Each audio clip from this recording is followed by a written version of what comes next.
अल्लाह के नबी अलैहिस्सलातु वस्सलाम की एक हदीस आप हज़रात के सामने बयान कर रहा हूँ। आप हज़रात इस हदीस को गौर से सुने और दूसरे लोगों तक भी पहुँचाएँ। रसूलुल्लाह सल्लल्लाहु अलैहि वसल्लम ने इरशाद फरमाया कि जो शख्स रोज़ाना 100 मरतबा कलिमा तौहीद यानी ला इलाहा इल्लल्लाह मुहम्मदुर रसूलुल्लाह इस कलिमे को पढ़ता है तो अल्लाह तबारक व तआला ने उसके लिए ये अजर रखा है कि कल क़यामत के दिन जब ये इंसान अपनी कब्र से उठकर आएगा तो अल्लाह तबारक व तआला इसके चेहरे को ऐसा रोशन कर देगा जैसे 14वीं रात का चाँद हो। और जिस शख्स की ये आदत हो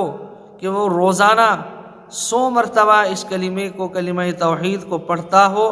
उस दिन इससे ज़्यादा नेक अमल करने वाला कोई इंसान नहीं है, अलावा उसके कि जिसने